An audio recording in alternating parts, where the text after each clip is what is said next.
I would be okay to forgive people and to move on, you know, like بالعكس, it came my way for a reason. This person came into my life for a reason, maybe to bring me this. I took this and I move on with this thing that I learned, and that's it, you know. So I don't hold hate for anyone at all. I would forgive and move on.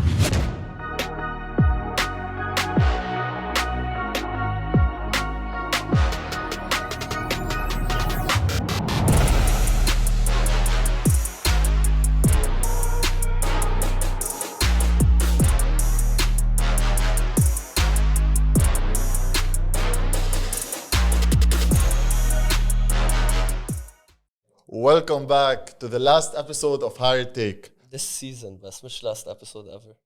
أكيد this season. Thanks for viewing, listening, and subscribing. For the people who haven't subscribed yet, Khalid, what do you tell them? Guys, please subscribe. Do not forget. I hope you enjoyed this amazing season. We had amazing guests. I mean, lots of insights. وعن جد حيلا كومنت فيدباك منكم خبرونا يعني هذا تاني سيزن ان شاء الله تالت سيزن حيكون اكبر واحسن كمان. And without further ado, today we have an amazing guest, and what better way to end season 2 than Lea Makhoul. اهلا وسهلا بليا. يعني نحن حكينا شوي معها قبل ما نبلش. What a fantastic personality. يعني صراحة other than the songs that I listened before the session of course هلا عم نتعرف عليها. عن جد it's a pleasure having you here with us. أهلا وسهلا. Thank you so much for having me, and I'm so excited. It's always like a pleasure to be able to talk about my journey. يا أهلا وسهلا. هون it's your comfort zone مثل العادة يعني. نحن دائما we try to make whoever is coming feel as relaxed as possible, have a very natural You did a great job. I feel very comfortable. Perfect. Let's go. So Lea, how are you doing today? Well, I'm doing very well. Super happy in Dubai. It's been 2 years I'm here, doing lots of performances, releasing new songs. So all is perfectly doing well. Yalla, fantastic to hear that. And if we really want to go to the roots, have you ever had, this dream when you were a child? Being the singer, like when you were a child, did you be like, I want to be a singer? Actually, not at all. Not at all. I wanted to be a teacher, which I did at some point in my life. But no, it really came from, so all my family love music. We all love music in the family. My brother was into music as well. He was a DJ. He used to rap a little bit. So we're into music, and I was a huge fan of Britney Spears back then. By the way, everybody thinks Beyonce. Yes, I became a fan of Beyonce later on. Beyonce. But the first artist was Britney Spears. Really? I was a huge fan. I wish I brought some pictures. I should post this, but literally my whole room was full of posters. We want this picture. I even dye my hair like her back then. We want to put this picture. Yes, I will try to find it. Okay. So even the cover of my bed, so it was really like Britney Spears. And I used to sing her songs a lot, to dance in my room, all of that. And this is the story I always tell people. One day I was in my room singing, and my bro heard me. He first thought that it was like Britney Spears, the CD. So he knocked, he's like, were you the one singing? I'm like, yeah. He's like, man, you should take it seriously. And it all started from this day. How old were you? I was 8 or 10 years old, yeah. So my brother played a big role in my career because since this day, I really took it seriously. I started to do maquette, demos of songs with back then Willie William. He's really famous now. So he's also from my hometown. Oh. And he was a very good friend with my brother. So he introduced me to him. And I was the youngest person who was doing things in my hometown, in the music field. And yeah, the journey has been very long, so I cannot get into all of those details, but yeah, it's mainly because of my bro. We'll get into them. But so your hometown, you kept on saying your hometown. Yeah, Le Mans. Le Mans. Yes, it's called Le Mans. It's not Paris. No. Where Le Mans. So it's it's an hour away. Sorry, from Paris, en train. So it's a small town, but very nice, and I'm so proud to have been there, and I grew all there. So yeah, but so many artists are from there, like, and mainly like Willie William, who's now a huge artist. So yeah, How is it in Le Mans? Is it like like it's calm? Yeah, it's very relaxed, calm. yeah? It's like you have the city and you have like the village, so you Yeah, have the both village. sides.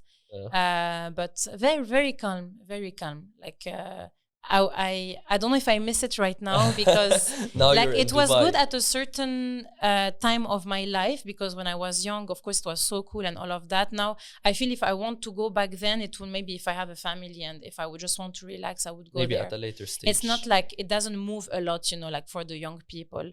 Maybe now it changed. Especially right now, you have a lot going for you. You want to be where the action is happening. That's why it was are. good at a time. Now I feel like I want to explore other cities and other places in my life. But no, I don't regret anything. I think that everything in your life comes at the right time. So it was a beautiful time, and now next phase. Yes. And Lea, speaking of France, are you supporting them in this World Cup? And what's your prediction? Of course. Like I even like posted so many pictures with my T-shirt, France. Yeah, no, I'm so proud that they're so good, to be honest. Even though they didn't play very well the last game, in my opinion. It's fine. They played their bench. Yes, but no, yeah, of course, I support them. I love football. So yeah, I really hope they're gonna win again. It would be, I think, a history, like 2 times in a row. Definitely. But well, I was telling you off camera that it would be also very nice if there is another country who never won before, like for example, like Japan or Morocco. They're playing so well. So yeah, definitely. There has been a lot of surprises. So many. Like it's for everyone. I think everybody's like, oof. So you cannot really like before you would like I feel like Spain, like France, like you could tell some countries now. You're like this year is chaotic. Yeah, this year is chaotic. Yes. Lea, back to your singing career. When someone starts like a new journey in their life, it arises from 2 places. One, whether it's a passion within you, or 2, someone inspires you to like go on and pursue this career. In your case, what was it?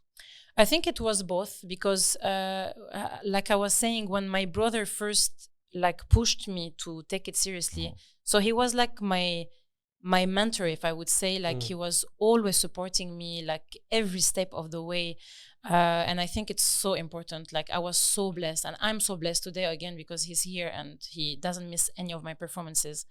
So till now he's supporting me. So really my brother played a big role. He really inspired me because he was in the music field, and he also, because I was young and he's 5 years older than me, so he had more experience than me. So it was a blessing to have like my brother directing me and like guiding me in this, and at the same time I was also inspiring by Britney Spears, as I was saying.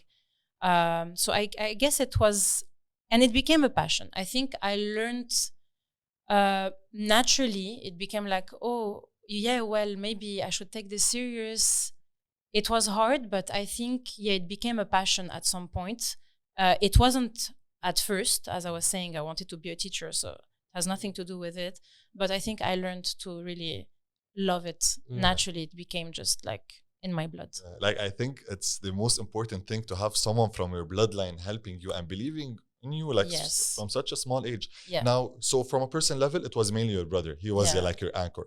From a professional level, you once mentioned that Beyonce was also someone you looked up to. Is there anyone worth mentioning other than her? So Beyonce, it was later on, like on a later stage of my life, because when I was a fan of Britney Spears, she was with the Destiny Child, so I wasn't really listening to them. So I think it was just throughout my life, I believe that everyone or everything comes at the right time, without you expecting it or wanting it. It just flow. Like I think I'm a person who just go with the flow and things just come my way. So Beyonce, definitely, I don't know at which age I started to love her, but I think I got so inspired by her because she's not only like the artist who, she sings, wow, her voice is amazing. She's a performer. She can put on a show. This really inspired me as well. I'm like, I really want to like give a show to people. I want to inspire them with my voice, but I want them, if they're gonna come and watch me perform, I want to feel the same way I'm feeling with Britney Spears or Beyonce or whatever. Like this feeling you have when you listen to a song, you're like, wow, like it might make you feel sad or like bring you back to some memories, or just it will make you feel something. To make you feel a certain way. I'm like, I want people to feel this way with my songs, one day. And I think like Beyonce has it all. Like she can sing, she can dance, and she's such a hard worker. And I started to watch documentaries. I'm like, wow, I want to be like her, like I really want to be like hungry, of music and achieve things, like how she talks to people. She knows what she wants. And I'm like, one day I want to become like her, Definitely. And then with time, you're like, I don't want to be anyone else than me. But of course, this is with time. So you like, get inspired by people. Yes, obviously. You can get inspired. You look at what they've achieved, what they've learned. You take from their experience, apply to you. The most important thing is to get what you can get from artists, like get inspired, but to really do it your way.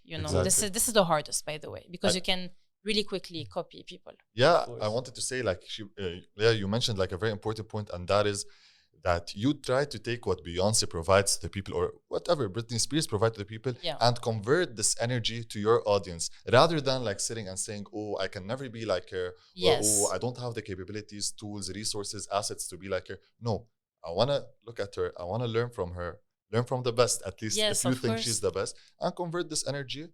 And everything happens for a reason, as you mentioned, so it will align. Yes, but this is the hardest, I think, like because you can quickly, like people can quickly tell you, or like she's doing like Beyonce, she's copying the dance, she's doing this.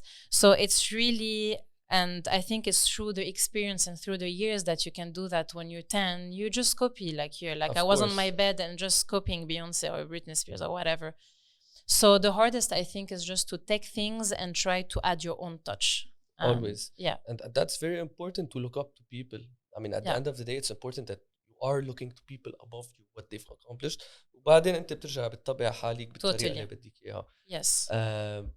هلا كمان, speaking of people that supported you, idols وكذا, how was the reaction of your parents? Now, I want to also clarify something, like, so your parents are both French? So they're both Lebanese, actually. They're both Lebanese. Yes, and they left Lebanon because of the war back then. And so I was born and raised in France, but every year we used to go to Lebanon. So I really had, in the house, it was like really like Lebanese. Like I grew up with the Lebanese food, the Lebanese culture and all of that. At the same time, because I was in France and in a French school, I also got all of this French culture, which I'm so proud today, because we're talking about this. I think having like different culture is a blessing, and I believe that I'm who I am today because of all of this, like the people I met throughout my life. Even in my classroom, I was telling you, like my best friend, or like Moroccan, African people, and it's a blessing because I really took from them beautiful things, and I believe I also gave them beautiful things. And all of this makes you who you are today. You learn a lot. Of course, different cultures that inspires you to develop different types of music. And were your parents supportive of this artistic journey? So much. So much. Like I am so blessed, because it's not the case for everyone, especially like in the music field, like anything art, like being an actress or like a dancer or painter, whatever. Like it's quickly in the eyes of like all generations, like our parents or back then, they wouldn't see this as a job. They would see it like a hobby.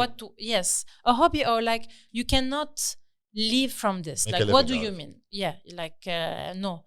So it wasn't the case for my parents. So I'm so blessed, because till today they support me, and they really invested in my time doing this. Like I used to dance a lot in France that they put me in. Like I used to do ballet, I used to do a belly dance, modern jazz, whatever.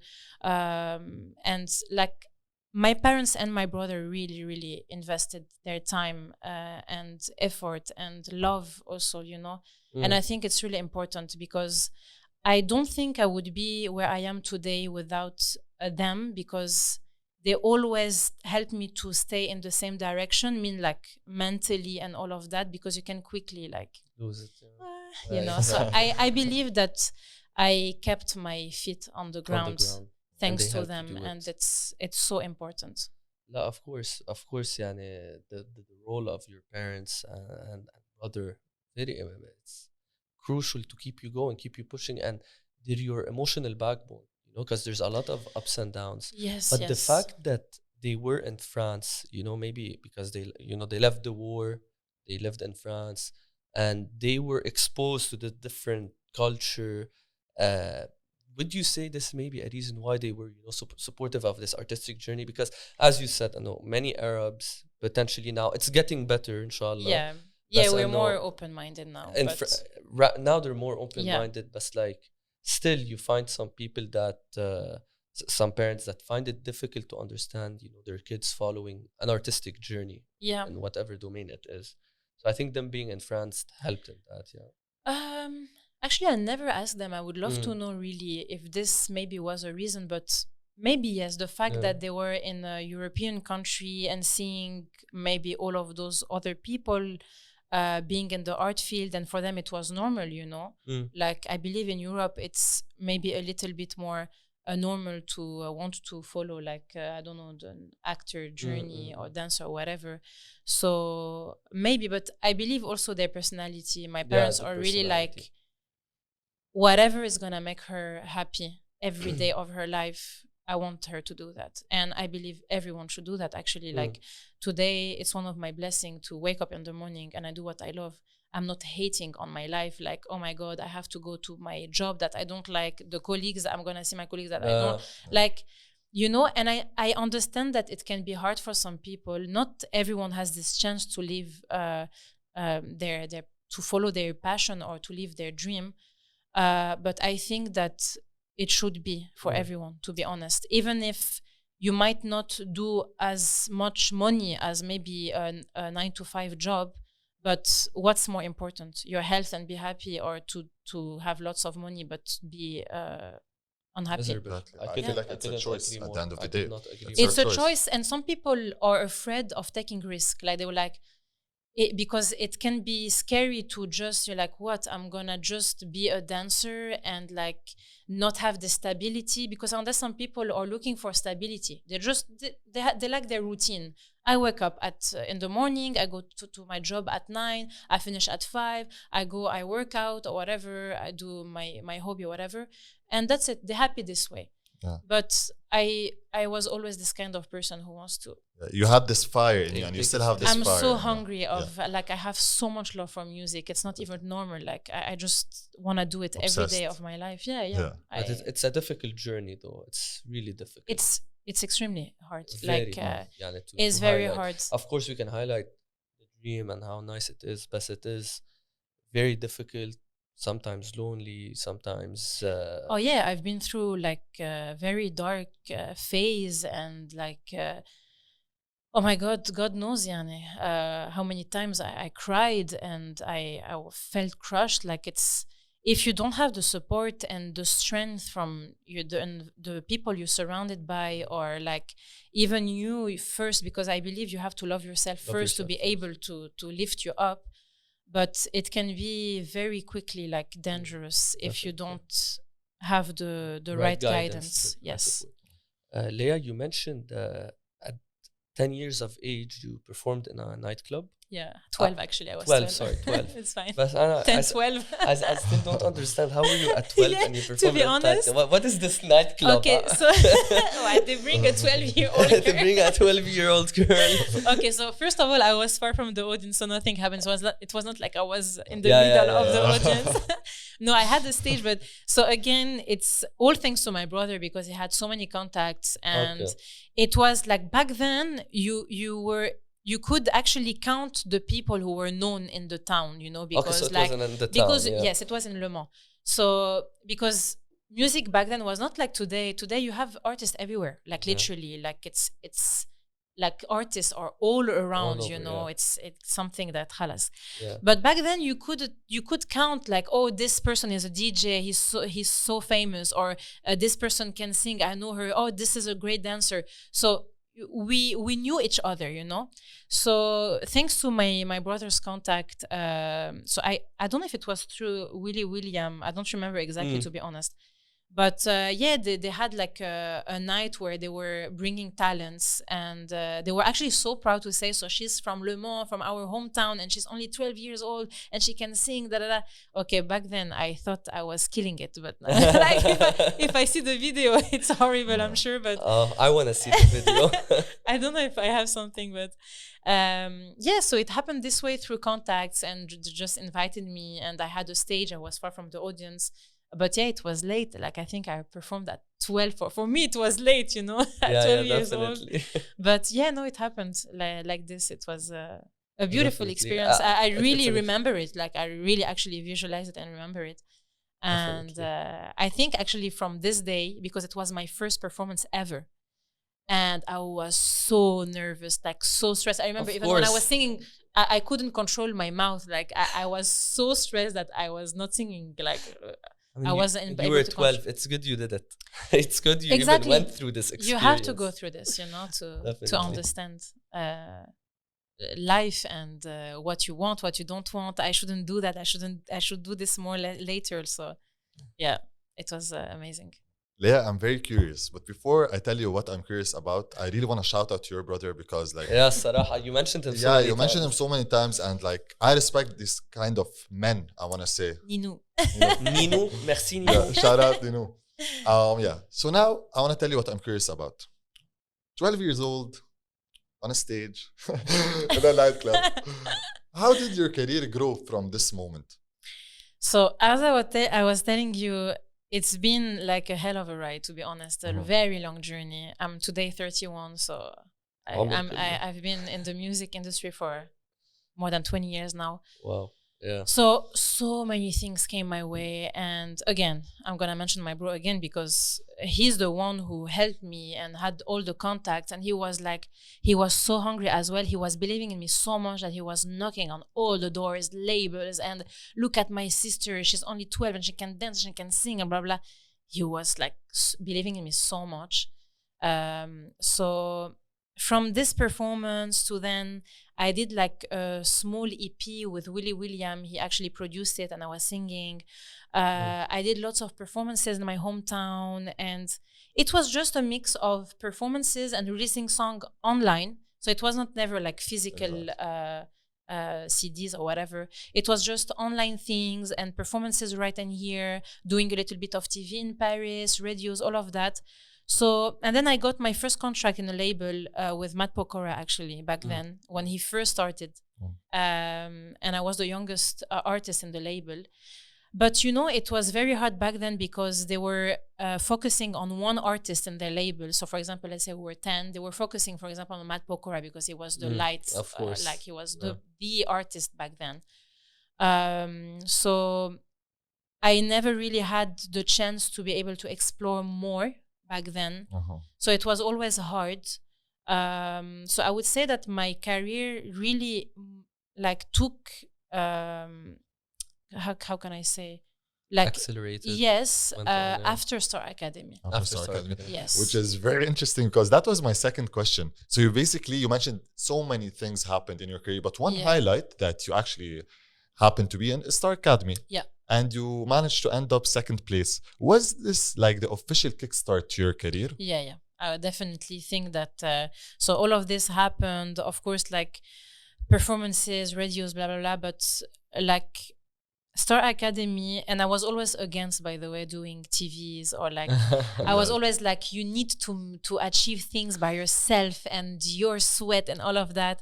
I was like, I don't want to do TV and I didn't want people to think that she reached this place thanks to the TV, you know, because of the exposure. But to be honest, like again, my brother back then, he pushed you to do it. Yeah? He's like, listen, if it came into your life, it's a sign, you know, and you have nothing to lose. So just go for it. Like go have the same mentality that you already have. Like be like a warrior and just go and and go and win. Beat you know, them. he was like, go. And yeah, I think like it was a beautiful experience. I learned a lot about myself as an artist, on a personal level as well, because, you know, it's something, by the way. You're in a huge villa with like 16 other people from different countries, different culture. It's a mix. And back then I used to not speak very well Arabic, now better, but back then, so I used to have like my Egyptian friends talking to me and I'm like, what? Can you repeat? I lived my entire life in Lebanon. When I moved to Dubai, sometimes I had problems, you know, with the different accents. But you get used to it. Yeah, I got used to it, but it was funny because it was live. So all of this adaptation was happening on in cameras. real time. Yes. Yeah. So no, beautiful experience, and it opened lots of doors. So I reached second place, and then I got my first contract with Universal Music thanks to Star Academy. Yeah. And since then, so I released like several singles with Universal Music in different languages, and I had the most amazing performances of my life, because I opened for J-Lo, I opened for Camila Cabello, Nick Jonas since then. So I guess since Star Academy, it took like a bigger scale, I would say. Like it was because you were exposed. You were exposed. More and it was more like professional, because Yeah. before, I used to do performances and radios, all of that, but you are seen or you achieve things on a very small level. And now after the TV and like Star Academy was the big, like it was the talk of the town, definitely. so definitely it opened so many doors since then. Walid, you used to watch Star Academy or Jonas Brothers? Jonas Brothers, yes, of course, on Disney Channel. Yeah, exactly. Star Academy, maybe a bit, not too much. I started watching maybe Arab Idol a bit. There was X Factor in Arabic as well. As a voice, but I think I was a bit young, I was I was preoccupied with Disney at that time. And I remember they had this channel where they can even like film you. Film you while you're sleeping. هذا سوبر ستار بعتقد لا I think it was Star Academy. It's like 24/7. Star Academy 24/7. يعني إذا you wake up at 4 a.m. You can see me, you can watch me sleeping. Yeah, that's what I'm saying. Okay. It's like I feel like the audience like knew me more than my actual family. Yeah, because exactly so they would wake up, see you sleep. Like 5 a.m. I want to see what I remember there was something and like you get really addicted. Like from some people who used to watch me now become my real good friends. So they used to tell me we were so addicted, like we really wanted to see everything you guys were doing. Like they used to go to school or whatever, because they were young back then, like come back from school and دغري straight to the TV saying what are you doing, even when I used to like to wake up in the morning as soon as I'm awake, like so you get really addicted and you get attached to the candidate, because you see them 24 hours for 3 months. So really it's like they get to know me on a deeper level. This is what I was saying, not only the artist, like exactly. She sings, it's like wow, I love, I don't know, like the way we talk to people, the way we deal with some situations, the way we talk with the teachers or whatever, or like the way we are responsible or whatever. I remember I used to wake up, like I was always the first one to wake up. And you I was always the first one to wake up. Always, like I used to wake up and so energetic, and I used to wake up everybody. And I was the first one sitting on the class and waiting for the teacher. I was so hungry to learn, So... That's why this is Star Academy. Lea, you also previously mentioned that you had to overcome many challenges in order to reach where you are today. I want to ask you about the biggest or the main challenge you had to overcome, or what was it initially? And please keep in mind, the reason I'm asking you this question is because sometimes people get to be distracted by the success someone reaches, and they think it comes like c'est la vie, or like they were lucky, or sometimes they may assume that you've been on Star Academy or other shows. But no, there is a dark side behind each success story. Can you share it with us? Of course, like some people don't see the work behind, like they just see you here and they're like, okay, it's by chance. But no, there is so much work behind this, like sleepless nights and like dark phase where you cry, you doubt yourself and all of that. And I think like the hardest for me was to try to lock all of the negative noise around me, and to learn to be okay for some people to not like me or to not like my music, and to move on. I think that was the hardest, just to be okay with the negative comments or everyone around me who was saying you cannot make it, this is not a job, blah blah blah. And actually it's the topic of my song C'est la vie. I'm talking about that. That people used to tell me, this is not a job, you should find a 9-to-5 job, and doing like performances is too hard, you know. So I think it was the hardest for me to accept the negative comments and to move on. Now I just don't care, you know. I know that I cannot please everyone. I'm doing this for myself first. I love what I do, and whoever will connect with me, they're more than welcome to follow my journey. If not, it's fine. It's totally fine. Now today I am so okay with myself saying this, that it's totally fine if you don't like me and if you don't like my songs, because I do, and this is what counts. This is my health, and yeah. And you mentioned you used to cry a lot. Why did you used to cry? So if I would include social media, because it was a big part also of this hard phase in my life, where, because when I started, we didn't have all of this, like phones, social media, like it was maybe Facebook back then, but it was not as strong as now. Now it's everything on social media, you know? So yeah, it was hard to, and still sometimes today, to stay active all the time. Because you have to be out there, you know, you definitely need to be active if you want people to constantly listen to what you do or to follow you. If you disappear, khalas, people, it's very easy for people to forget you. Like it became, today it's a generation where people like will talk about something that is the talk of the town, and they're gonna move on, you know. So I think social media was it was hard for me to find the balance. Now today I'm so fine, but at some point it was I need to be active. And because I so love my life, this life, the real life without my phone, that sometimes I used to disappear for a month without posting, and I come back and I see my engagement is low, and people, where are your new songs? You didn't release since a year. So much pressure, you know, so much pressure. And I used to doubt and to cry. Is it what I really want to do? Do I want to live with this pressure all the time? No, I don't. I want to have a normal life, you know. And now I understood that I can have my normal life being an artist.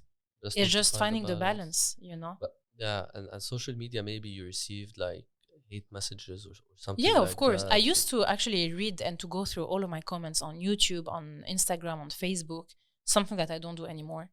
Except on Insta, I answer everyone. I take the time, because I feel it's also we need to respect those people who actually take time to.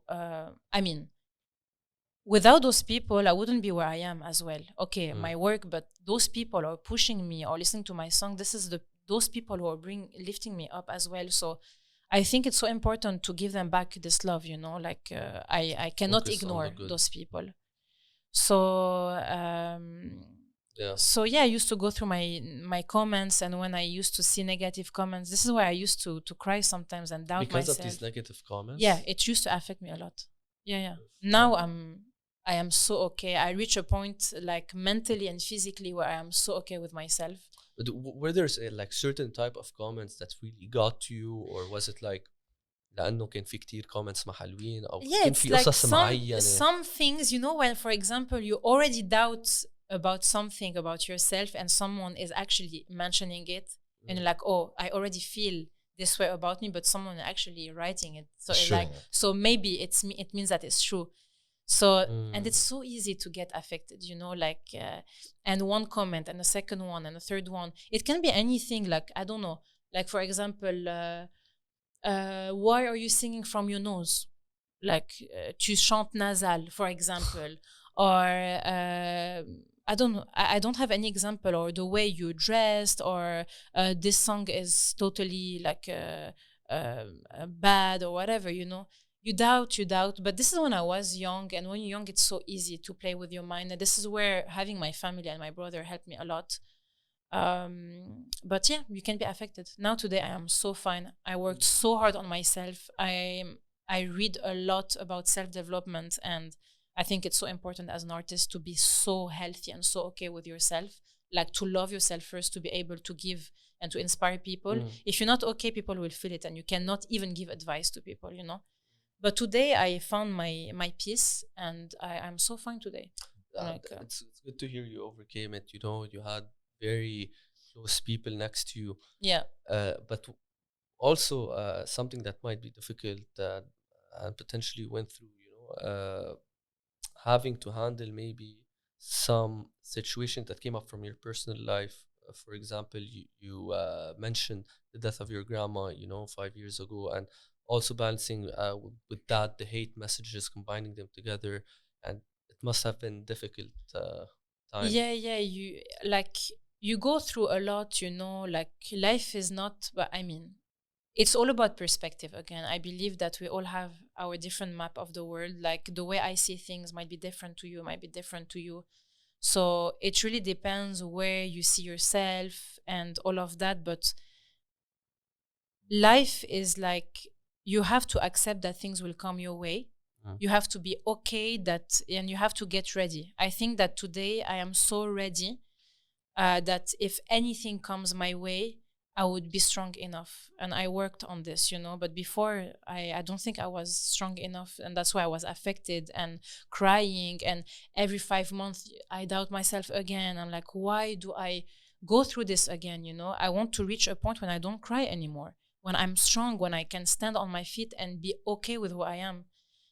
But it's normal, it's part of life, you know. You have to go through this, and this, all of this, like the death of my grandma, or those negative comments and all of that, made me who I am today.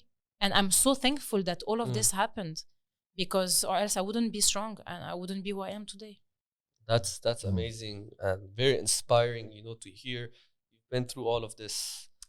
Headache, this dark phase, death of your grandma, the hate messages. You keep on growing as a person, and every day. Yeah. And do you foresee other like difficult phases that might be coming your way? I think like nothing scares me anymore today. Like I worked so hard on myself to be able to be ready for whatever is gonna come my way. And like I was saying, I think I'm so okay with negative comments. Like actually, I'm like, I don't hear anything anymore. I don't see anything anymore. Like I worked on this. I am doing what I love, and I am more than welcome to have people that wants to follow my journey, and if not, it's fine. Like I'm so happy and so healthy, and I want to stay like this, you know. And I think also, I mentioned my brother a lot, but my husband as well played a big role since I met him. He helped me to, by the way, discover myself and understood that life is this way, and you should embrace those situations that come your way, because this is what builds you. You know. Just to recap on this subject, I'm just trying to connect the dots. So off air, you told us you're a perfectionist. Yeah. So maybe like you liked your social media pages or like social media handles to be like perfect, all good comments. And that's what you imagined in the beginning. But since you're a perfectionist, maybe that like backfired a bit. And oh yeah, but this part of my life, this is also some days I used to cry because of this, because I'm such a perfectionist. I'm like, okay, I cannot post this picture, the color of it. Imagine where my mind is going. Like today, I don't think this way anymore, but back then, and I don't want to lie, because I'm sure other people go through this, and it's so unhealthy. But I'm like, okay, my picture has to be this, I need to wear this color, my background has to be this color. If I don't film with a professional camera, no, I cannot put, like so many, why all of this? No, really, why all of this? Like, I want to tell people, don't overthink. And I overthink, by the way, like too much. And sometimes it's nice to be perfectionist and to overthink, but most of the time, for me at least, it was more like a bad thing for me than a good thing for me. It's unhealthy. It's unhealthy. Like, and just, yes, you need to review some stuff, take a step back, look at them, but also you need to be you need to love what you do. You know what I mean? Yes. يعني. I think you need to love what you do, and you need to be yourself. Exactly. This is what people want to see. So it's what we're saying. Like, if I grab my phone now and I'm in PJ, I just wake up and I want to tell them a message, they would appreciate so much. Like, people want to see what they can actually do.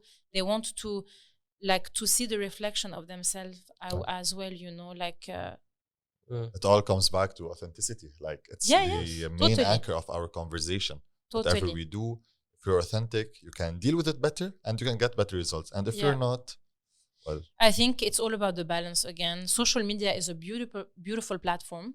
It has so many advantages. Like, you can connect with people from all around the globe. You can get so many opportunities, work, whatever. I can connect with artists. But like, if you don't find the right balance, it can be very unhealthy and very dangerous. That's why I think we need to learn to let go. And now it's something that I'm trying to do more and more, to just like, I don't care about the color anymore, or about the post or what, but khalas, because I want to share this. Why should I wait 3 posts for my grid to look nice? Well, I just want to share with them, for example, I don't know, this book that I read and that I love, and I want to add value to my audience. Just share it, you know. Good. Yeah. You mentioned your husband now, and you're recently married. First of all, congrats. Thank you. Thank you so Hopefully much. it will be like an amazing journey that you look forward to. And how's it been? Talk to us. So amazing. I think, like, so my husband's name is Amin. We met 7 years ago. He's also an artist. So we met at the opening of the Energy Music Tour in Lebanon. He was opening as well, and so he's a rapper, songwriter, artist. So your brother was also a rapper? Yeah, he used to. As well. Rappers love Lea. The rappers like Lea. We met 7 years ago. I think, like, we clicked so much because, of course, we have this passion in common. Like, and I think it's so important to have someone in your life who share the same. Like, I mean, used to always say that he will never date an artist because it would be so hard for him to have someone who has the same field as him, and it can clash. Maybe, you know, him having like tours and like performances and the girl at the same time. But I think we just complement each other, and we just clicked, and it's been a beautiful journey. We actually write songs together. He writes most of my songs.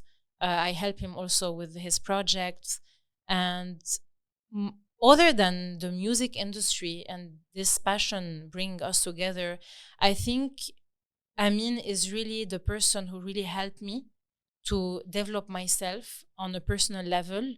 And he helped me to see life differently and to accept that because I'm a perfectionist, I was telling you, I want to impress people when I first meet them. I want to make sure that they like me. Be careful what you're saying. Be careful the way you look. And he really taught me to be myself. And he taught me that you cannot please to everyone. Like, some people won't like you. Even if you don't try anything. Be yourself.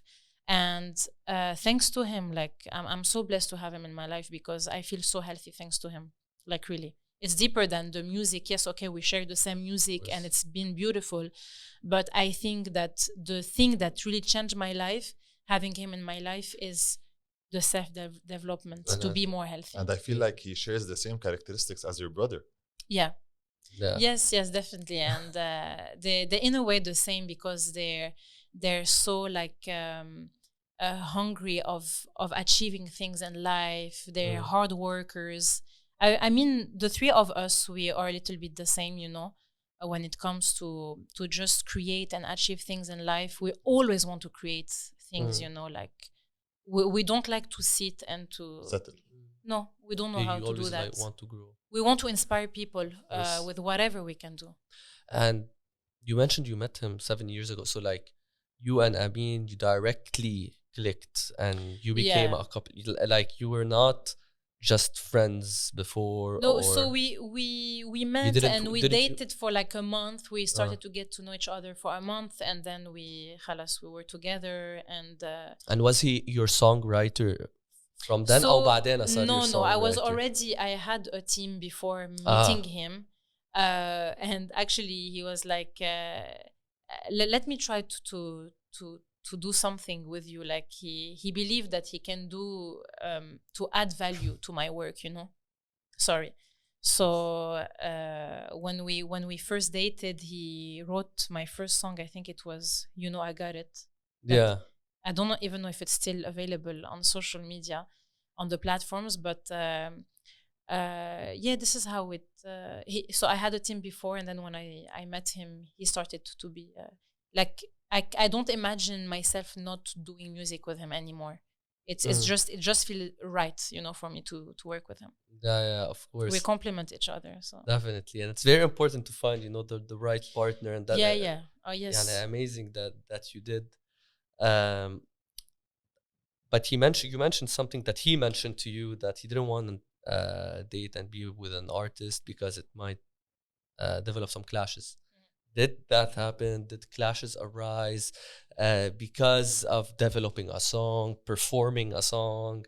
So, like any other couple, of course, we don't agree. But I believe that what we have, the strength of our couple, is really the communication. Like we achieve a very high-end level of trying to understand each other and communicating. And I think this is the key in a relationship, to be honest. It's not like he said something, I don't agree, I turn my back and I don't talk to him for 3 days. It's like I try to understand why he's thinking this way. And same for him. And this is beautiful, to understand his point of view, my point of view. We don't come from the same background as well, I lived in France for 23 years. He grew up in Abu Dhabi and Lebanon. So I think it's just about understanding each other, listening to each other, and yeah, that's it. This is the key. Of course, key, a healthy relationship. But in every couple, everyone fights. We fight. We don't agree with things, but it's all about communicating and trying to understand why you think this way. And 100%. I can't agree more.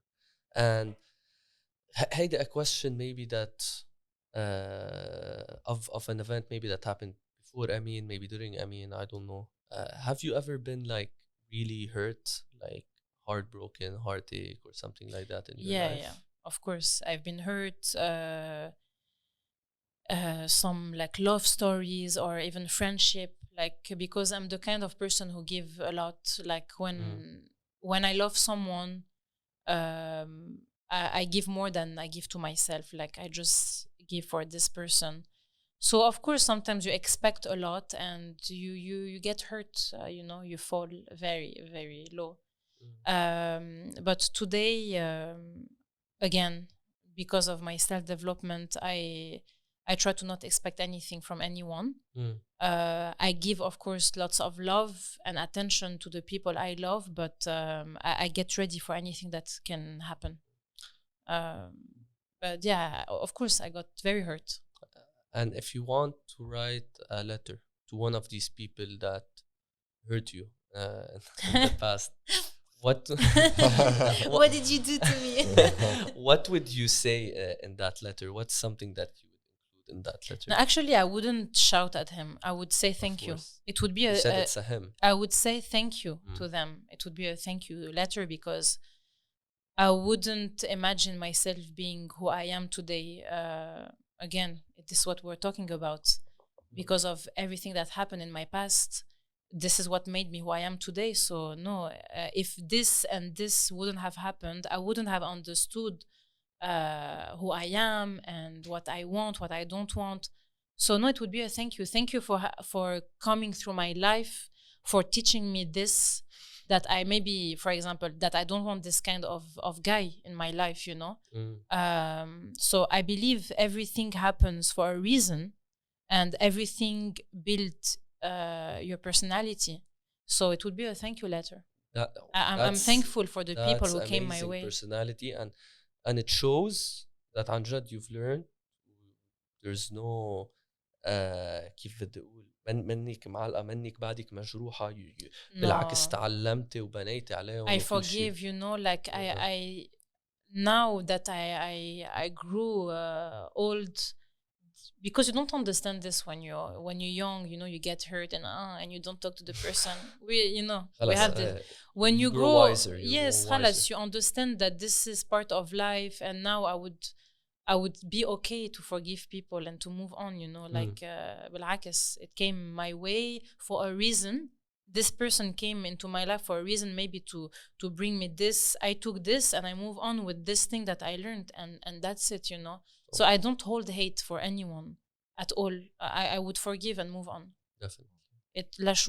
لا شو more headache. وبعدين life's too short يعني آخرة we have life's only too one short. life. Exactly. One day nobody will remember you. All of those stories won't make any sense to anyone. Exactly. So why should you even like stop on this and like try to like to understand why did he got mad? Exactly. No. Exactly. And I feel like this ties back to how much you're mentally strong. Like the more you depend on yourself and exclude the external factors that might affect the person who you are, the better you're gonna like cope with life. Totally agree. Like again, like to lock the external noise and to just move on with your life. There's no time for those small things. Lea, let's switch gears a bit to your songs. So first of all, I want to say that you had a song called Ya Lebanon, which I totally love, and I'm sure Walid loves as well.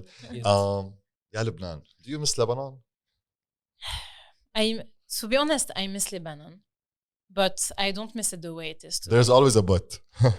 There's always a but with Lebanon. This is the saddest thing about it. Like, we all moved because we didn't have the choice in a way, you know. Like, I left because I didn't feel safe anymore, you know. And you need to look further than this, and you need to start to think about your life and your future. So I could have stayed, but I needed to move on, you know, and to think about my future and the opportunities that are out there. So yes, I miss Lebanon, but I don't miss the way it is right now. I feel so sad about the way it is right now. Like, I got married this summer there, and it was a back and forth conversation with my husband. We're like, should we do it in Dubai? No, Abu Dhabi. No, Dubai. No, Lebanon. France? No, okay. Like, back and forth, and at the end we're like, it just feels right to do it in Lebanon because this is our blood and our roots, you know. And so Ya Lebanon, to go back to Ya Lebanon, it was written for l'indépendance du Liban. So 12th of November, I believe. C'est le 12 November. Yes. So I do not sing in Arabic not because I don't like it. It just doesn't feel right for me. It doesn't reflect who I am as an artist. But for this song, it felt so right because I always wanted to have a song about Lebanon, my country, even though, okay, I'm born and raised in France, but for me, Lebanon is also my country. And I love this song because it is written, by the way, it's co-written by my cousin and Amin and myself, because the words are very easy. It's not, you know, the Arabic that is it's as if I was talking to someone. Okay. I could use those words if we have a conversation, you know. I needed something easy for me, easy also for my audience to connect with me because obviously it's not my main language. But I am so proud of this song and I love it from the bottom of my heart. And maybe I would do other songs in Arabic. I don't know. Maybe yes, maybe no. But yeah, it was for l'indépendance du Liban. I did it for this. Yeah. I want to ask you a question which we always try to avoid on all the episodes that we do, but I guess it's like inevitable. Really? Were you there? Were you there? It depends the guest if they're living. Well, I don't want to ask it, but I need to ask it. Hit me. Were you there when the explosion happened? Yes, I was there. Not there as in Beirut. I was in Jounieh.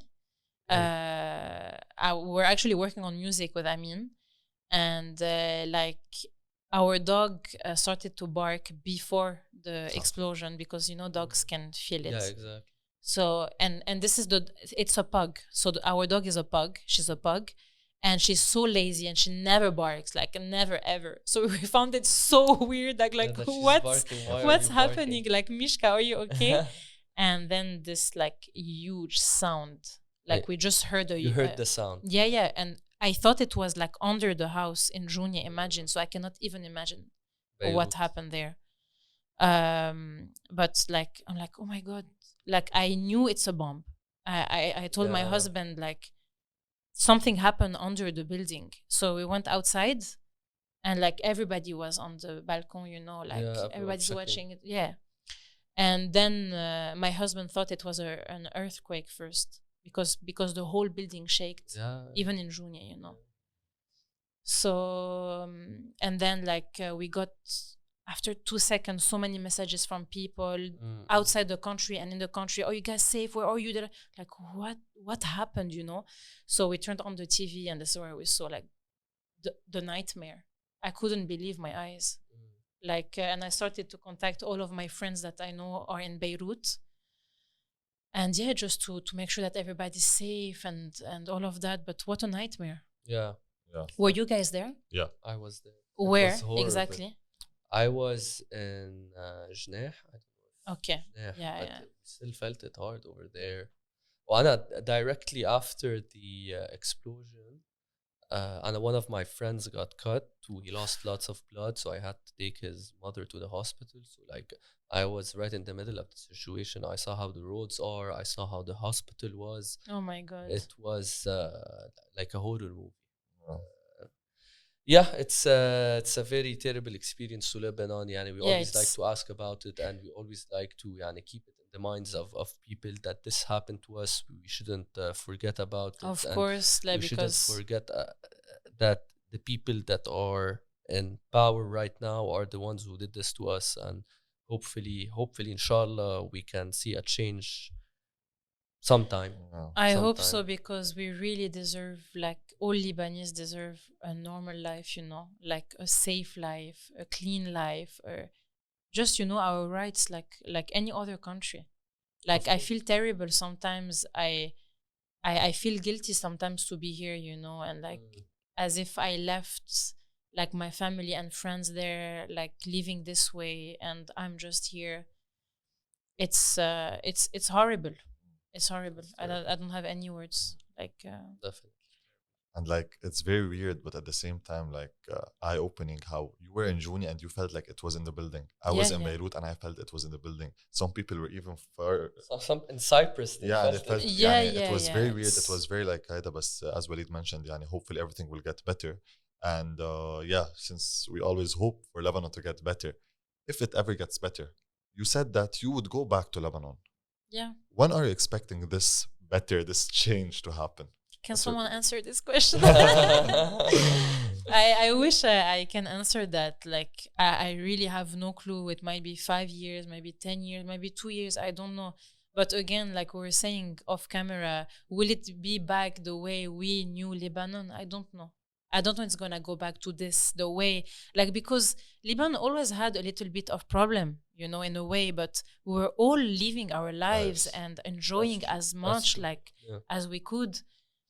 But I don't think it's going to go back to this. Like, we are all hurt from what happened, that we always have this with us, like, you know, for life. Like, But I would love to go back. Like, I left because I wasn't feeling safe, but we love our country. Exactly. Like, there's no like Lebanon. There's no like Lebanon. Hopefully we'll watch this. Our blessing and our curse, Lebanon. Alhamdulillah. Really. Moving to a good note, you recently released VLG. Yes. A very, very beautiful song. Thank you. With Sandra. Yes. So how's it going? How's the performance of the song going? Or is it meeting your expectations? So now, like, today, as Lea the artist, I do not expect anything anymore from my songs. I learned that I just want to do this because I love it. I release songs and I move with another song, you know. And if something happened, like if I hit, I don't know, the million or whatever, great. If not, I just move on, you know. I don't want to expect anything anymore. I used to put so much effort and energy on my songs and just focus on one single and to put it out there and marketing and promotion. And then if I don't meet my expectation, I would be so disappointed. I'm like, okay, so if this song didn't work, what? Yeah. So now I don't do that anymore. I just release, and I just want people to listen to my music. I want to share the music with the world, and this is what makes me happy. I think it's a very good approach. Yeah. To be honest. Yeah, because else it's you're gonna be song. disappointed, you know. So VLG is doing so well, actually, you know. Like, it's my second French single from the EP, because now I switched into French. Not forever, but like I just felt like I want to try an EP in French. I'm more comfortable singing in French. I feel my emotions are more real because it's my mother language. I'm more comfortable. So I'm like, why not? Let's try to do a full EP, like 5-6 songs in French, and let's see. So far people are loving it because, you know, like most of my audience come from North Africa, so Maroc, Tunisia, Algeria, so they all listen to French songs. And yeah, it's doing very well. I love VLG. Like, it's nice it's like a pop kind of feel. And yeah, no, I love it. It's doing very well. And if you want to like identify how this process of from creating the lyrics to the melody to the song and then broadcasting it, like how's the entire process of doing this song? A song for everyone is a beat with a melody, lyrics, you record it, mix, master it, you release it. So for everyone, it's like this. But then the process inside is totally different for everyone. Like, we all have different way of working on a song. Mine, if you want to know, so I always start with the melody. So I usually go on YouTube and I look for a type beat, like any instrumental that I get inspired from. So it can be a song that already exists. So for example, let's say Hello from Adele. Okay. So I would go on YouTube, look for the karaoke. When I say instrumental, I mean the karaoke. So I would look for the karaoke, I put the instrumental, and I would create a melody on this beat because I feel like it. So I create a melody, and then this melody, you have to write lyrics on it. So then comes the co-writing with Amin, or it can be anyone else I like to work with. Like, for example, my whole EP now is co-written by Anthony Touma. So we write the lyrics, and then we would go to the studio, we record it, then comes the mixing, the mastering, and then we release it. So this is how it works. So do we have time to? Yes, we have. So all look, the time I'm gonna possible. show you. So for Please example, show I me. go on YouTube. Okay, fantastic. I'm gonna look for. There's no internet here. There is, and I can even open. Wait, I have the 3G. I can even open for you hotspot. I think it should work. So for example, I'm gonna search. Okay, what's your favorite song, Walid? What's my favorite song? Yeah. English if possible. English or French. English or French. Yeah. Any song by Maître Gims? Maître Gims, exactly. You're okay. familiar with him. So let's put karaoke Maître Gims. Okay, sometimes, by the way, it's tricky when it's a song that already exists because I would sing a similar melody of the song of this song, actually, you know. So I prefer to take a song that I don't know at all. That you don't know so at I know all. that I won't do any melody that is close to it, you know, but it's fine. I'm gonna put Wait, so karaoke Maître Gims. Okay, it works. It works. So for example, right now I'm listening to this like World Cup song. I don't know. It's so nice. I by love the it. way. Yeah. What's the name of it? ARHBO. Is it like That's Dreamers. That's Dreamers. Yeah, you can put Dreamers as well. That's by BTS. Okay, let me try. So you can even listen to Wissam Hilal. That was our previous guest. Or Sip by Joby. Sip is very nice also. Maybe okay, so for example, karaoke Dreamers. So I am gonna put it. So I'm gonna just forward to have a beat. Okay, it might be okay. So I put the beat on, and this process can last for maybe 1 hour, 2 hours, 3 hours. I just listen to the beat, and I record myself to make sure that if I have a nice melody, I just have it, because sometimes you can forget because I sing so many times. So, but I know the song. I hope I won't sing the song. I can give you maybe a song you don't know. I will put okay. Look what I'm gonna do. I'm gonna put just piano beats. If you want, I'm gonna put pop afro. Okay. If you want, because sometimes you can put keywords to. For example, if I want to, I feel like I want to create a song that is more slow, or I want like an Afro vibe, or like a pop Latino. I write those keywords, and I have type beats of. Exactly. Wow. So for I example, love this process, this demonstration. So like, for example, this. Okay, this one's called Vanilla Afro Pop Instrumental. So I put the song and I just go in my zone, and I'm gonna try to create a melody. This is my favorite process, my favorite part of the process, to create the melody. The stage is yours. Then I know that I know. And I don't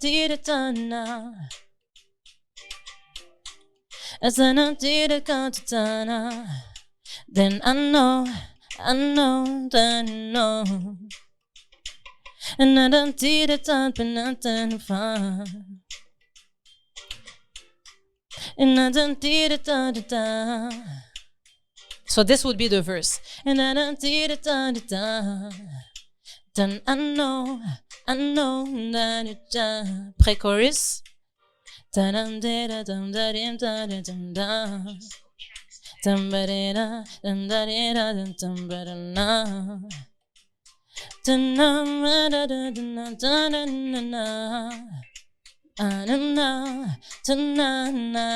then the chorus.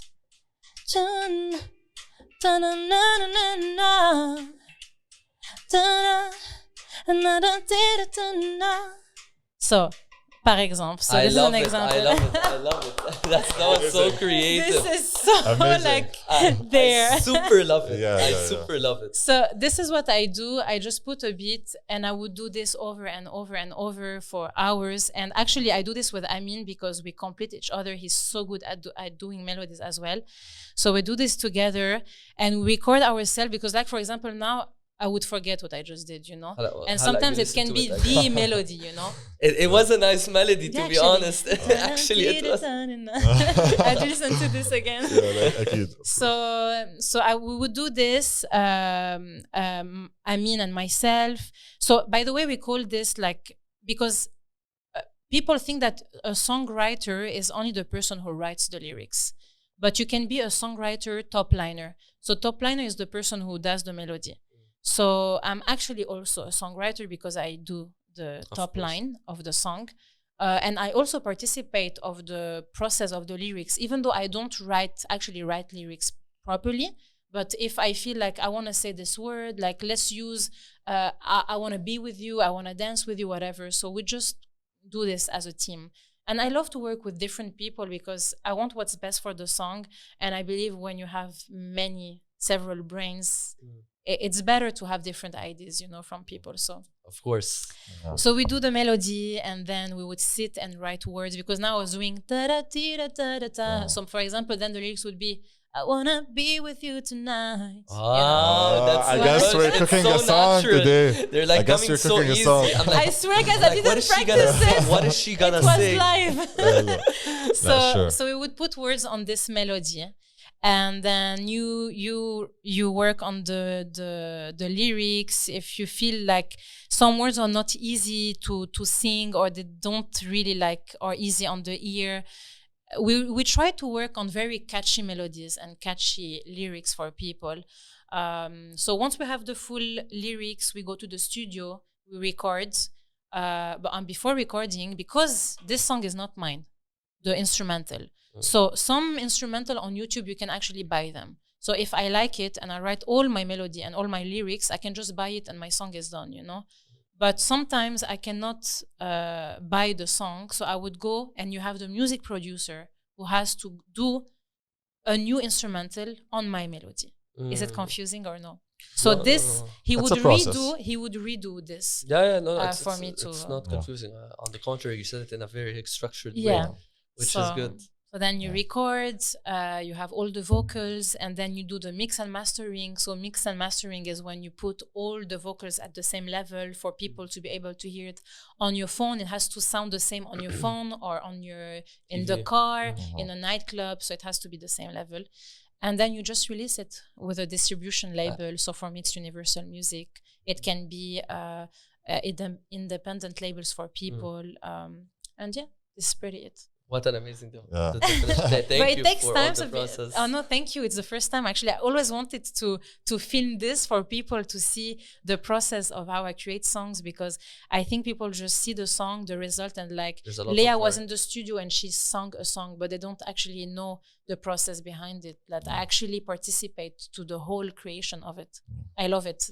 This is my favorite part, by the way. Creating the melody. I can do billions of it. You did an amazing job right now. Exactly. Thank you.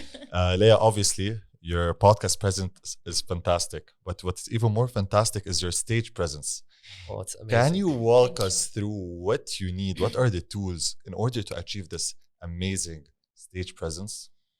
So I think it's all from it's the experience of my life who made me like who I am dominate today. The stage. Exactly. Like, you know, when we're talking, thank you so much. When we're talking about my first performance at 12 years old, like if you see how I was at 12 years old and if you see me today, it's like the very shy girl that and today, but it all comes with experience. You know, like even 5 years ago I wasn't the same as the person I am today, and this is the beauty of it. But I think I work so hard on myself and I was so inspired by Beyonce, because she gives a concert and she's never tired, you know? Yeah. So it comes with lots of, where I work out a lot. Like I have a personal trainer.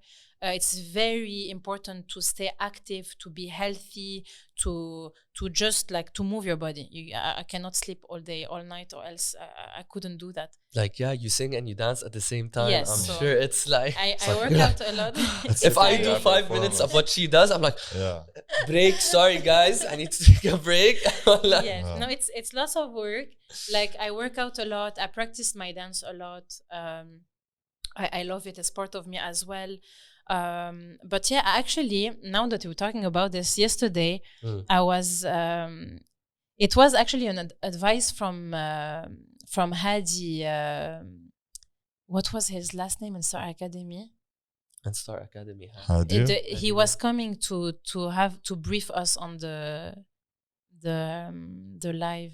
I'm not sure. I didn't follow. Hadi Sharara. Hadi Sharara. I think potentially. He's a producer and he's really famous. I think it's Hadi Sharara. Yeah, it's him. Lebanese music. It says Lebanese so music, he was coming every time after we were doing a live to give us comments on our performance, and he was always telling me, you look like you were out of breath at some point in the song. And he was right, and he was telling me, you know, the best thing to do for you to practice this and to go on a treadmill, to run and to sing at the same time. And this throughout the years will really help you. And so I do that. Wow, you're on a treadmill singing? Yeah, I do this. Even when you're exercising. And yesterday I found this video of a girl doing this on TikTok. It's you or no? No, it was not me. It's a girl doing it. And I'm like, I should so film that. Like, I want to show you because it's exactly what I do. Show us. Look. So she's singing on the treadmill. It went viral. This is the best practice. This is the best practice. Wow.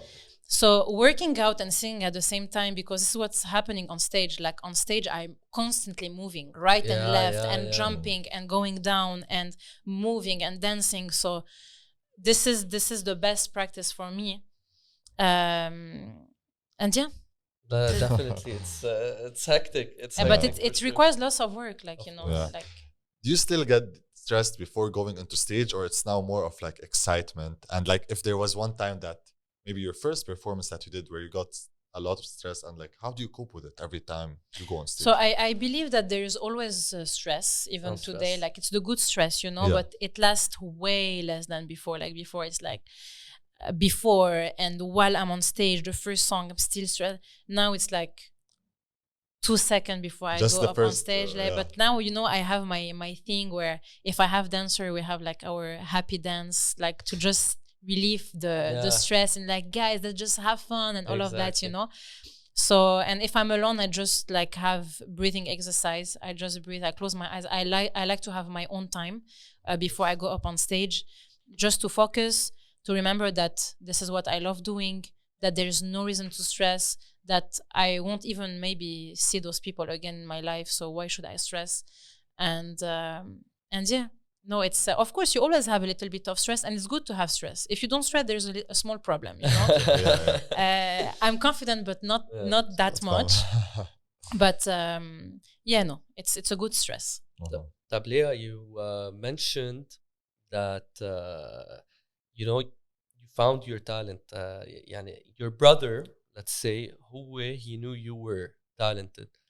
How can people know they're talented? How can people identify it, you know, to start this journey? Let's say, okay, they sing in the shower or they sing, بس إذا ما سمعوها من حدا, how can they know, no, okay, I'm talented? I think it's a very good question, because like I think that, okay, if you don't have people maybe pushing you or telling you, no, I'm very serious, I think you can really sing, or you can really dance, or you're a good actor, I think it has to come from you in a way that you have to believe maybe in yourself, or maybe if you're passionate. I think it all comes from the passion. If you're very passionate by it, naturally it will come in a way that you will think that you should take it serious. Mm-hmm. I never saw someone who's talented but is not in the field. You know what I mean? Yeah. Or like, it's different to have someone who likes singing or like dancing, but it's like very hard to explain it. But like, anyone who likes it but is really passionate by it will end up doing, like, if it's not professional, maybe at least do some performances or gigs, you know. But so there's a difference between, like, you could be talented but not passionate about it. Yeah. So of course, when you're passionate is when you're dying to do it every day. Yeah. Like, you actually want to learn more and more, because you can love dancing, but if this is it, I like dancing. Yeah. No, but if you're passionate by it, you're gonna take courses. You're gonna push yourself to travel and do, to go in this school or to do this workshop by this professional dancer. You know, when you're passionate, you go above. You know, all the time. You're hungry to learn. But if you like it, just like, I like to dance. That's it. Every week I go to my I don't know, to my salsa course, salsa and that's it. So hard work is more important than talent, you would say? Yeah, of course. Definitely. Yeah, because so many people are talented, but they don't capitalize on it. Yeah, no. Lea, can dreams come true? I think, like, what's a dream for you? One of my dreams? Yeah. Or what's the definition of a dream for you? A dream can really be anything. Like, it, for me, one of my dreams is to finally help my parents out, get them out from Lebanon today and let them live totally comfortably, and really pay them back for every single sweat and tear they put. This is one of my dreams. It's not like, I know what enables me to do it is money, but the end goal is not having money. The end goal is, you know, having allowing a comfortable life for your parents. For my parents, exactly. Okay. That's one of my dreams. And do you think you can achieve this? Yes. So my answer is yes. Any dream is possible. Anything on this earth is possible. And I want to say it out loud. Anything is possible. There is no reason for something to not happen. Like, hear me, like, clear and loud. Anything on this earth is possible if you put in your mind into it, and if you believe in yourself, and if you lock all the noise around you, you can reach wherever you want to reach. Amazing. Okay. I feel like, just to add on this point, like for me, dreams are some limitations that are put by other on what I believe is right or wrong. Like, for example, I can tell you a dream, but what other may think that this dream is when it's impossible to achieve by the limitations that I haven't put on myself, but others have put. So 100%. Do you have a dream? Yeah, I What's have your many. Dream? Okay, so first of all, let me introduce myself. Of course. My name is Maher and I'm a dreamer. So I have many dreams. Like I really liked what Walid said, is like to give back and to impact, because as you said, life is short and no one will remember anything. So the more I impact and the more I create and the more I work hard, the more I will leave a trace behind me. Tell us one for you. We are on it right now. Higher take. Making it one of the biggest podcasts. Beautiful. Exactly. And you guys were telling me the story of how it happened. And I believe that we're saying the stars were aligned, and I believe everything happens for a reason at the right time. The universe doesn't leave anyone, and like for me personally, everything is already written for us, and you just have to believe in what's coming for you, because I believe life happens for you, not to you. So whatever is happening on your way, it's for a reason. You might not understand the reason now, but you will definitely not understand it later. But any dreams, for me, a dream is something that you visualize and that is impossible to reach or to achieve for some people. But you can actually really live it every single day of your life. Like for me, it's... Of course. Lea, you asked us what's our dreams. We want to know your dream. I know professionally, you mentioned you want to have like a tour in the Middle East, maybe different types of concert. That's professionally. Maybe on a more personal level, there's some other type of dream. On a personal level, I think it's just to leave a mark in people's lives. I want to inspire people through my music, or even the way I talk. For example, like if someone is gonna see this video one day and like be inspired by my words, any way I can inspire people. My dream is to really leave a mark in this life in any way possible, through my music, my lyrics, or the way I behave with people, or maybe from the books I read, or whatever I'm putting out there and sharing with the world. I really hope that one day, Keith, we talk about the way I talk about Beyonce, or the way we talk about Michael Jackson, or any big celebrities. I want to be that artist that changed some people's lives in any way possible. Sure. And as well, I think to just my goal is to stay healthy and happy, and the people around me as well. And what you were saying about your parents is the same for me. Like I think I want to be able to make them proud by everything that I'm achieving today. And to give them back all of this investment that they gave me. I want to show them that being an artist is not something to be ashamed of, and بالعكس to be proud of. So amazing, and I think you're well on your way. By the way, something like on our podcast, like your name was referred to us by our audience. By the way, you have a very good fan base. Like they're like, we get Lea, and that happened when we got Bassant Shams. I don't know if you're familiar with her, but we got her on as a guest, and she has, I think, a big fan base in Morocco. Mm-hmm. So and these people that watched Bassant were like, please get Lea, and that's how we reached out to you. And you know what's nice? I'm so grateful. You know what's nice? Of course. It's not only did they reach out to us, they followed up. Yeah. They followed up. So did you talk to Lea? Yeah, you talked to Lea. There was like, she's here now. No excuses. Yeah, they're like, she's here now. She's in Dubai now. So if you want, we can talk to Lea and put you guys in contact. I'm so grateful for them, because this is what I was saying. Without them, I wouldn't be who I am today, and I wouldn't be here, because they always like really contact anyone they can to really have my name exposed more and more. And this is unbelievable to see, like those people putting that much time and energy doing this for someone else. It's like they want me to achieve, but for their happiness. You know what I mean? And this is so beautiful. Of course. Like I'm so grateful for all of those people who support me every day, and that's why I think it's so important to never ignore the audience. for me, I don't call them fans. I don't really like this word. I feel like they're more like a family or like supporters. Like they support my work. They believe in me as well.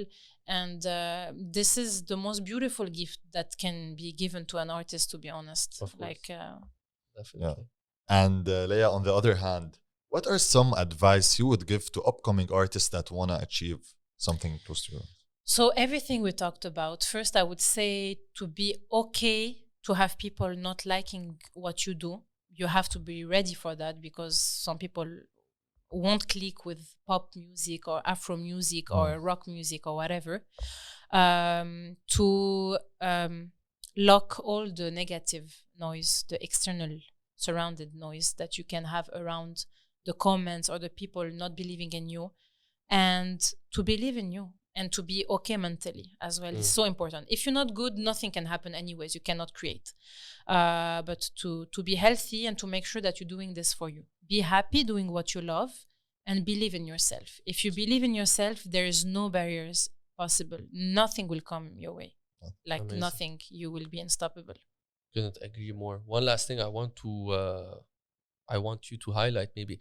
What's next for Lea? So are there any singles coming up soon? Yes.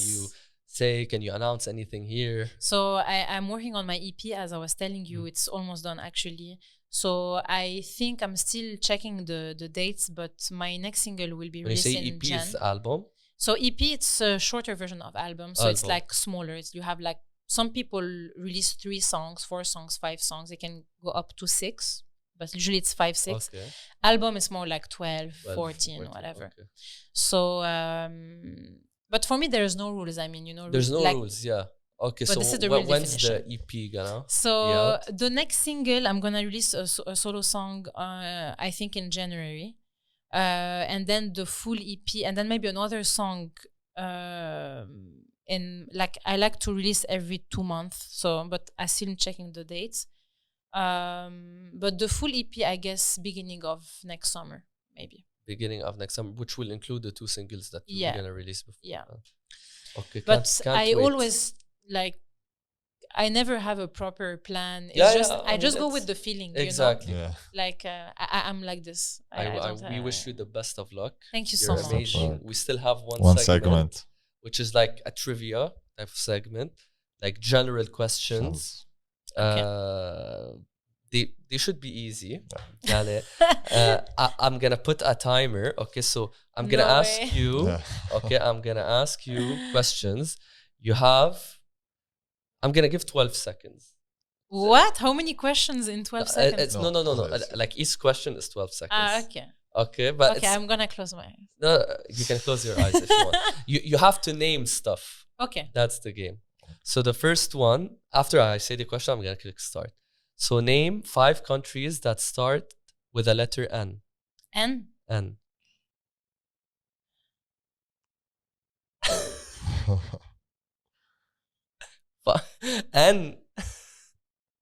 Oh my god. That difficult? 12 is done. Come on. Netherlands. Netherlands is one. But 4 more. Wait. I said name 5. I know. Give me some. It's 12 to Nigeria, Netherlands, Nepal. You would have sent me the list. I would have so much time to think. So let me That think. we did not send you. It's so nice, but it's so nice to like. Okay, let's give 15 seconds. And let's make them let's make them 12 but 4. Okay. Name 4 countries in Africa. 4 countries in Africa. Maroc, Tunisie, Algerie, Cape Town. You said 4? Yeah. I said 4. But Cape Town is a city, right? Or is I said okay. Wait, I'm gonna Nigeria. Okay. Nigeria. Amazing. خلاص you got this. Congo. Yeah. Cameroon. خلاص انا حيكرر. Okay. طيب name 4 random words that starts with the letter R. Man, it's any R. Okay. Ra. Okay, ra. Say in French. Je veux dire un rat. Time's up. No way, man. Nothing comes. It's so hard. Maybe when it's my turn, it's gonna become easier. Wait. No, I really want to know. With letter R, rice, read, Rice idea. Rice. ring, Rabbit. Yeah. Roller coaster. Oh my God. Okay, then guys. maybe because she's under pressure, that's But why that's it's the thing. difficult. No, I'm not. It's crazy. It doesn't come. Okay, I'm gonna close my eyes. Okay, خلاص. Let's do this next one. Okay. طيب, I hope this is easy. 12 seconds كمان. Name 3 different dog breeds. Dog breed or easy? Pugs, berger allemand, caniche. خلاص. I think closing your eyes will work. I think when you're saying them in French, it's easier for you Yeah, because maybe. you're French Anyway, educated. Walid is the Okay. judge. طيب. Okay. Okay. Maybe No, 8 but seconds because it's Kamen, 3. it was about لا, dogs. we'll and keep it 10 Yeah, seconds. we'll keep it 10. We'll keep it 10 هلا seconds. we're gonna say 3 3 3 things. 3 Okay. and keep Okay. it 10 seconds. Okay. 10 seconds. Name 3 red fruits. Red fruits, fraise, tomate. Tomate is also Yes, a yes, fruit. it is a fruit. Red, strawberry, but c'est fraise. Time's up. Strawberry. Time's up. Wait, no, I want to know Apple, this. pomegranate, maybe. No, wait. Cerise. Cerise. I was Cherry? looking for the Okay, yes, خلاص, yes. she got Okay. cerise. Cherry. Okay. 10 seconds. يلا اشربي ما ياخذ بريك. يلا all of us. أنا كمان. بس I love these games دايما هيك it's a nice So way nice. to finish it. Yeah. But it shows you like when you're on the spot, like I don't know if it's like you feel maybe under pressure, you feel like there's nothing comes into your Because mind. you're on the spot ماشي It's بيجي. crazy. Nothing Exactly. comes by. Okay. Ready? Yeah. Name 3 names with only 3 letters in them. Wait. 3 names with Lea, Aya, Leo. Okay. لا, لا, That's right. Leo. Okay. Amazing. Ready? 2 Yeah. more. Name 3 things you aren't allowed to do at a job interview. 3 things you're not allowed to do at a job interview. Yeah. What are we not allowed to do? That's difficult على فكرة. We're not allowed to Smoke.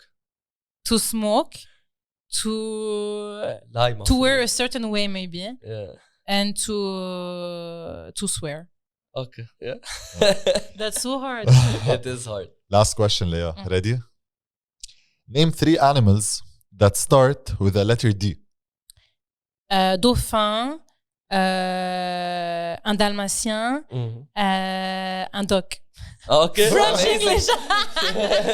استعملت كل اللغات يعني كيف فيك تقولي ديك بالعربي كمان. Like doc is canard, but لا طيب Amazing. Leah, thank Amazing you episode. so much. thank you guys. Such an amazing episode. honestly. والله, we Thank you. really It was enjoyed so it. lovely. We hope you enjoyed it The as questions well. were so amazing, and Thanks, man. again, Thank you. it's so nice to like share my journey and to get to know new people like Of you course. guys Always. And, Same that here. are so passionate as well by what you're doing, and I wish you all the best as well. Thank you so Feeling much. is mutual, نحن Leah. كمان we really want to see you at the top levels Yeah. next to Britney Spears, Beyonce, inshallah. Or Lea Makhoul. I said I want you to see you at the level, Thank know, you and so even much. higher. But yes, of course, Lea Makhoul. Not Thank you so Okay. much. And the last message, if you can say it with us, بس قبل, please guys subscribe. I hope you liked it and enjoyed the episode. Can you say with us, please, always have a higher take? Yeah. To this camera. So at 3, 1, 2, 3. Always have a higher take. Amazing. And Thank one more you, Leah. thing before we finalize Oh yeah, this it's the episode. last episode. If you're still here watching, please, number 1, make sure to subscribe since 75% of our viewers are not subscribed. Leah. Leah is also Second there. thing. Second thing, we really want to thank you guys for all the support we've been getting season 2. I mean, it's been a road. It's been 7 months. Like, I can't believe it, Walid. Like, the first episode of season 1 that we recorded seems like yesterday. So we're really proud of what we're doing, and we are in hope that you are also proud of what you're doing. And I want to take this moment to thank you, Walid, for helping me and thank like you, man. building this thing from the beginning.